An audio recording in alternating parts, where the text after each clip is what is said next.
All right, so you're ready to get into some academic research. That's right. We've got some great foundational materials here to really help kind of get a handle on all this stuff.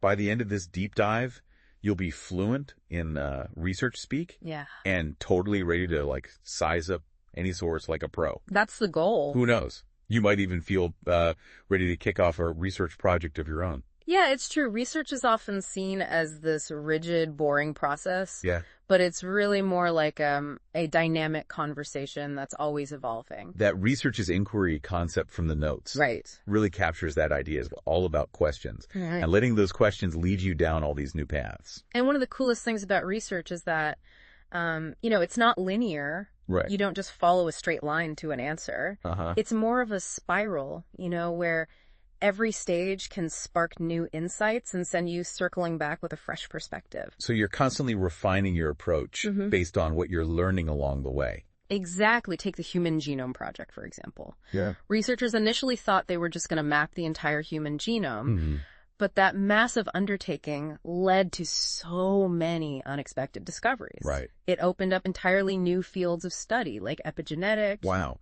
So even hitting a roadblock in research can sometimes be a good thing. It can kind of push you to explore uncharted territory. Totally. Our notes break down the research process into 8 stages. Yeah. Should we walk through those? Let's do it. It's helpful to have this framework in mind, even if research doesn't always follow a perfectly predictable path. Okay, so stage 1 is identifying the research problem. This is where it all begins, right? Right, but it's more than just picking a topic that interests you. It's about finding that gap in our knowledge, that unanswered question that keeps you up at night. It's like a puzzle with a missing piece. Yeah. You're trying to figure out what's missing and why does it matter. Exactly. And once you've identified that knowledge gap, you move on to stage 2, the literature review. The dreaded lit review. Yeah. I remember spending hours in the library. Oh, yeah. Pouring over stacks of journals and books. It can feel overwhelming. Yeah. But it's an essential step. Okay. This is where you become a detective examining the case files of previous research. What questions have been asked, what methods were used, and most importantly, what remains unanswered. It's like standing on the shoulders of giants, using their insights to inform your own investigation. I like that. And once you've immersed yourself in the existing research, you're ready to move on to stage 3, formulating your research questions or hypotheses. So this is where you take that broad research problem and start to narrow it down into specific, testable questions. Exactly. You're moving from general curiosity to focused inquiry. And depending on your research approach, you might formulate hypotheses, which are essentially educated guesses about the relationship between variables. So, for example, if I'm researching the impact of social media on teenagers, a hypothesis might be increased social media use is correlated with higher levels of anxiety in teenagers. That's a great example of a testable hypothesis. Okay. You've identified your variables, social media use, and anxiety levels, and proposed a relationship between them. Yeah. Of course, you would need to gather data to see if your hypothesis is supported. Which brings us to stage 4, designing the research. Right. This is where you map out your plan of attack. Exactly. Yeah. You're choosing the methods and tools that will help answer your research questions or test your hypotheses. This is where things can get really interesting. Okay. Because different research questions demand different approaches. For instance, if you're studying the effectiveness of a new drug, you might conduct a randomized controlled trial. Right. But if you're exploring people's lived experiences with chronic pain, you might use qualitative methods like in-depth interviews. So it's all about picking the right tool for the job. Yes. And once you have your plan in place, it's time for the hands-on part, data collection. This is stage 5. Where you go out into the field, sometimes literally, right, and gather your evidence. Yes. This could involve conducting surveys, running experiments, analyzing historical documents, observing behavior, or any number of other methods, depending on your research question. Right. It's like hitting the streets, yes, gathering clues, and piecing together the puzzle of your research. Yeah. What happens once you have all that data? Right. It's got to be a mountain of information. That's where stage 6 comes in data analysis. This is where you roll up your sleeves and make sense of all the information you've gathered. It's about looking for patterns, trends, and connections that can help answer your research question. I imagine this is where those aha moments often happen. you start to see the bigger picture emerging from the individual pieces of data. Exactly. Sometimes the data confirms your initial hunch. Yeah. But often it leads you in unexpected directions, challenging your assumptions and prompting you to revise your thinking. That's the beauty of research. It's a process of constant discovery. So it's not just about finding answers, but about refining the questions as you go. Absolutely. And once you've analyzed your data and drawn your conclusions, it's time to share your findings with the world. Right. Stage 7, reporting and dissemination. Yes. This is where you write that journal article, present at a conference, or maybe even share your findings on social media. It's about contributing to the ongoing conversation within your field and making your research accessible to a wider audience. This is also where peer review comes in. Okay. Other experts in your field scrutinize your work to ensure it meets the highest standards of rigor and quality. So it's not just about getting your research out there, but about making sure it stands up to scrutiny. Exactly. Yeah. And even after you've published your findings, the research process isn't really over. That's where stage 8 comes in reflection and further research. This is where you step back and evaluate your work. Right. You ask yourself, what worked well? What could I have done differently? What new questions have emerged? And often, those new questions spark the next research project, continuing the cycle of inquiry. So research is never truly finished. Right. It's an ongoing process of exploration and discovery. Precisely. And that's what makes it so exciting. Now that we have a good understanding of the overall research process, let's zoom in on one of the most crucial parts. Okay. Crafting those research questions. Where do you even begin when there are so many possibilities? It all starts with a good dose of curiosity, right? But how do you translate that curiosity into a focused, researchable question? I'm sure there are some strategies we can learn from the materials you have. You're absolutely right, and that's what we'll explore in the next part of our deep dive. Great. We'll delve into the art of asking those killer research questions that can unlock new insights and drive meaningful discoveries. Okay, so we're back and ready to tackle those research questions. Right. You mentioned that it all starts with curiosity, but with so many things to be curious about, how do you even begin to narrow it down? It can feel daunting, for sure, but there are some effective strategies to help you shape that initial spark of curiosity into a well-defined research question. Okay. The notes mention the power of open-ended questions. Right. Can you elaborate on that a bit? Think of it this way. Closed-ended questions, those with a simple yes or no answer, Right. are like taking a snapshot. They give you a quick glimpse, but they don't reveal the whole picture. Okay. Whereas open-ended questions are like stepping into a panorama. They invite you to explore a wider landscape and uncover those, those unexpected details. No, open-ended questions encourage deeper exploration and analysis. Right. They kind of push you to consider multiple perspectives, to weigh the evidence, and to draw more nuanced conclusions. Right. So instead of asking, does social media use affect teenagers' self-esteem? Right. Which could be answered with a simple yes or no. Right. A more powerful open-ended question might be, in what ways does social media use influence the development of self-esteem in teenagers? Precisely. That question opens up a much broader and more interesting field of inquiry. It invites you to consider different types of social media use, various aspects of self-esteem, and the complex interplay between online and offline experiences. That makes a lot of sense. The notes also emphasize the importance of starting broad and then narrowing down your focus. It's like using a funnel, right? Yes, that's a great analogy. Okay. Begin with a broad area of interest. Let's say you're fascinated by artificial intelligence. Okay. Then start asking questions about specific aspects that intrigue you. Right. What are the ethical implications of AI? How might AI transform the job market? How is AI being used in healthcare? As you explore those broader questions, you'll naturally start to zero in on areas that particularly spark your interest. Exactly, and those areas of heightened interest can then become the focus of your research. Let's say you become particularly interested in the use of AI in diagnosing diseases. Okay. You might then narrow your focus even further, perhaps exploring the accuracy of AI-powered diagnostic tools for a specific condition like cancer. That's a really helpful way to break down the process. But how do you know if your question is actually researchable? It's a crucial question to ask. Yeah. A researchable question is one that can be addressed through systematic investigation. There needs to be a way to collect data, whether it's through experiments, surveys, observations, analysis of existing data sets, or other methods. So a question like, what does it feel like to travel at the speed of light? Right. Wouldn't be researchable because we don't currently have a way to test that directly? Exactly. It's a fascinating question, but it falls outside the realm of empirical research as we understand it today. Okay.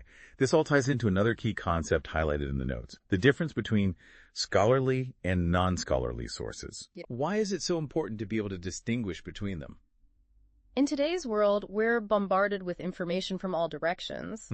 It's crucial to develop a critical eye and to be able to evaluate the credibility of the information we encounter. I've definitely fallen into the trap of believing something I read online without really checking the source. Right. It can be so easy to share something that sounds convincing but turns out to be completely bogus. It happens to the best of us. Yeah. But developing a strong understanding of scholarly sources can really help you avoid those pitfalls. So what exactly makes a source scholarly? Scholarly sources are those that have gone through a rigorous process of peer review. Okay. This means that experts in the field have critically evaluated the research before it's published. So it's like a quality control check to ensure the research is sound and the findings are reliable. Exactly. Think of peer-reviewed journal articles, books published by academic presses, and reports from reputable research institutions. These sources are typically written by experts in the field. They cite their sources meticulously, and they present, original research or a critical analysis of existing research. That makes sense. So what about non-scholarly sources? Are they always bad? Not necessarily. Okay. Non-scholarly sources can be informative and engaging. Right. Think news articles, magazine articles, blogs, websites, podcasts, documentaries, and even social media posts. The key is to approach them with a critical mindset, considering the author's expertise, the purpose of the information, and the potential for bias. So it's all about context. A news article from a reputable source might be a good way to get a quick overview of a current event, right? But I wouldn't necessarily cite it as the primary source for a research paper. That's a great example. It's also helpful to consider the intended audience. Scholarly sources are typically written for a specialized audience of researchers and academics, while non-scholarly sources are often aimed at a more general audience. The notes also mention the distinction between primary and textual sources. Yes. Could you help us unpack those terms? Let's start with primary sources. These are the original first-hand accounts of events or research findings. Okay. They're like the raw data, the unfiltered evidence that researchers gather and analyze. So if I'm researching the American Civil War, a primary source might be a letter written by a soldier on the front line. Exactly. Or a diary entry from a civilian living through the conflict. You got it. Other examples of primary sources include original research articles, historical documents, government records, interviews, surveys, and even artifacts like tools or clothing from a particular time period. Wow, that covers a lot of ground. What about textual sources? Okay. Are those just sources that are, text-based? It's a bit more nuanced than that. Textual sources are those that interpret, analyze, or synthesize information from primary sources. They provide context, draw connections, and offer, expert perspectives on a topic. So if a primary source is like a single ingredient, right, a textual source is like a recipe that combines multiple ingredients to create a dish. I love that analogy. Okay, good. Textbooks, review articles, literary criticism, biographies, and historical analyses are all examples of textual sources. They build upon the foundation of primary sources, adding layers of interpretation and insight. It sounds like both primary and textual sources play important roles in research. Absolutely. They work together to create a richer, more comprehensive understanding of a topic. Right. Researchers rely on primary sources for evidence and data, while textual sources provide context, analysis, and connections to the broader field of study. This is all incredibly helpful for navigating the vast landscape of information out there. Yeah. But in a world saturated with information, how do we make sure we're not falling for fake news or misinformation? How do we assess the credibility of a source, especially when so much is published online? That's where our critical thinking skills come in. Remember that acronym we talked about earlier, CRAAP? Yes. It's a handy tool for evaluating the credibility of any source. Right. CRAAP stands for currency, relevance, authority, accuracy, and purpose. Let's break down each of those elements. Sounds good. Let's start with currency. This refers to the timeliness of the information. Okay. Is it up to date? Has it been superseded by more recent research or events? So if I'm researching a topic like climate change, I'd want to make sure I'm looking at the latest research and data, not something published 10 years ago. Exactly. The field of climate science is constantly evolving, so it's crucial to have the most current information. What about relevance? Okay. How do we determine if a source is actually relevant to our research question? This one's pretty straightforward. Does the source directly address your research question? Mm-hmm. Or provide information that supports your argument? It's easy to get sidetracked by interesting tangents, but staying focused on the core of your research is essential. So if I'm researching the impact of social media on political discourse, an article about the history of the internet, while interesting, might not be directly relevant to my specific research question. That's a good example. Okay. It's all about making sure the source is providing information that directly contributes to your understanding of the topic at hand. Okay, let's move on to authority. What does it mean to consider the authority of a source? This is about looking at the author's credentials and expertise. Are they qualified to speak on the topic? What's their background? Do they have any biases that might influence their perspective? So if I'm reading an article about the effectiveness of a new medical treatment, right, I'd want to know if the author is a medical doctor or a researcher with a background in that specific field. I wouldn't necessarily trust a blog post written by someone with no medical training. Exactly. It's all about assessing the author's credibility and determining whether they have the knowledge and experience to speak authoritatively on the subject. That makes a lot of sense. What about accuracy? Okay. How do we determine if the information presented in a source is accurate? This is about looking for evidence to support the claims made in the source. Are there citations? Are the sources reputable?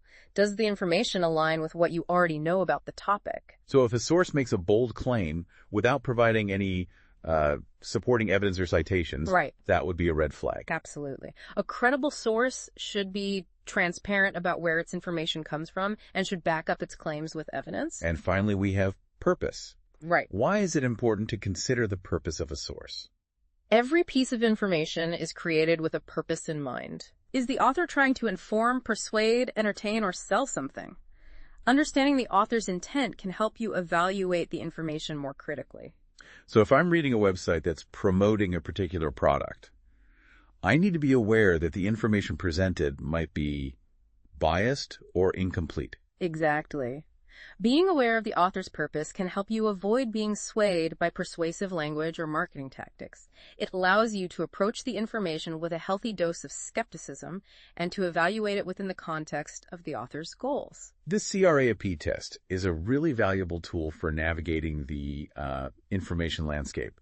It's about being a discerning consumer of information, thinking critically about what we read and hear, making sure we're relying on credible sources. You got it. Developing those critical thinking skills is essential, especially in today's world.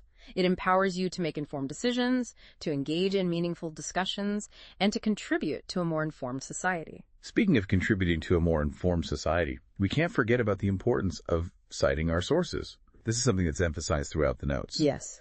Why is citation such a big deal in the world of research? Citation is all about academic honesty and intellectual integrity. It's about giving credit where credit is due, acknowledging the contributions of others, and allowing readers to trace the origins of the information presented. The notes use the analogy of breadcrumbs, which I really like. Yeah. Citations are like breadcrumbs that allow others to follow your research trail and see where your ideas came from. I love that analogy, too. It captures the essence of citation. It's about transparency and accountability.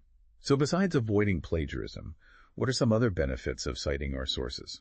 Citing your sources strengthens your own credibility as a researcher. Okay. It shows that you've done your homework, that you're engaging with the existing body of knowledge, and that you're building upon the work of others. It also allows readers to delve deeper into the topic if they're interested. Exactly.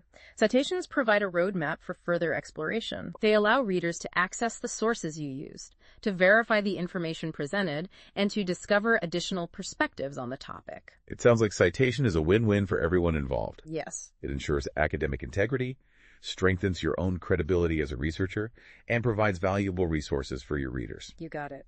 Citation is a fundamental aspect of scholarly communication. It's about creating a culture of transparency, collaboration, and respect for intellectual property. So we've covered a lot of ground today. Yeah, we have. From crafting those compelling research questions, to navigating the world of scholarly and non-scholarly sources, to evaluating the credibility of information using the CRAP test, and to understanding the importance of citation. Right. What are some key takeaways you'd like to leave our listener with as we wrap up this part of our deep dive? I think the most important takeaway is that, research is a dynamic and ever-evolving process. Yeah. It's about asking questions, challenging assumptions, and being open to new perspectives. Okay. It's about engaging with information critically. Right. Evaluating sources carefully and contributing to the ongoing conversation within your field of interest. And remember, research isn't just for academics. It's a skill that can benefit everyone, regardless of their background or profession.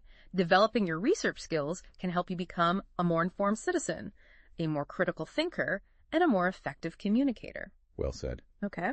And in our final segment, yes, we'll delve into some practical tips for staying organized, avoiding plagiarism, and making the most of the research process. All right, we're back for the final part of our deep dive into academic research. Yes. You've equipped us with the tools to ask insightful questions, identify credible sources, and now it's time to talk about putting it all together. And a crucial part of that is, making sure we give credit where credit is due. Right.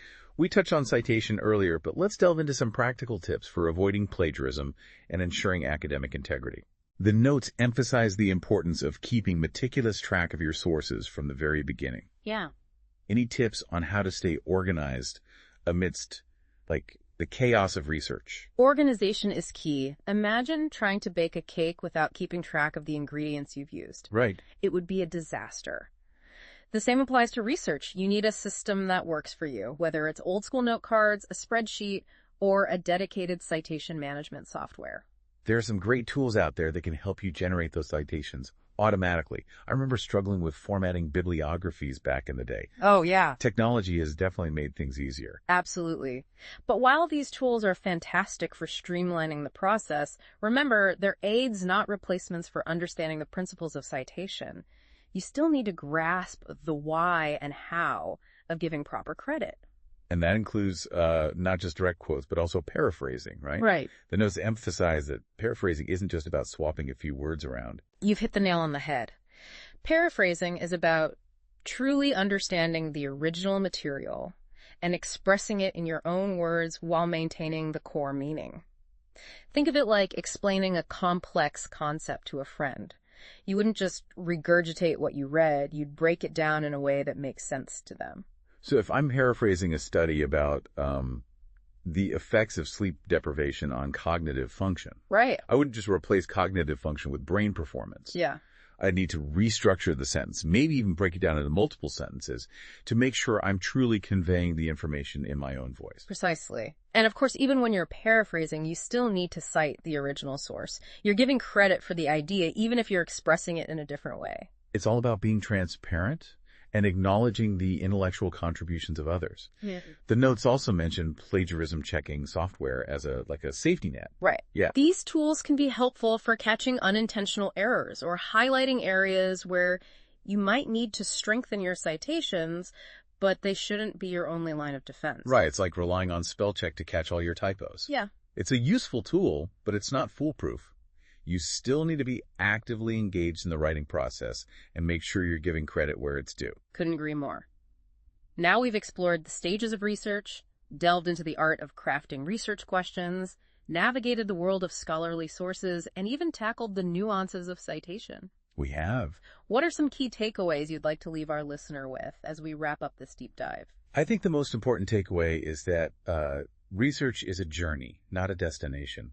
It's a process of exploration, discovery, and constant learning. It's about embracing curiosity, challenging assumptions, and engaging with information critically. And remember, research isn't just for academics or scientists. Right. It's a skill set that can benefit everyone, regardless of your field or interests. Absolutely. Whether you're writing a blog post, making a business decision, or simply trying to understand a complex issue, the principles of good research can help you make informed choices and navigate a world overflowing with information. So what final thought do you want to leave our listener with? Something to ponder as they embark on their own research adventures. I'd say this. Never underestimate the power of a good question. Yeah. Questions are the engine of research. They drive our curiosity, fuel our exploration, and lead us to new discoveries.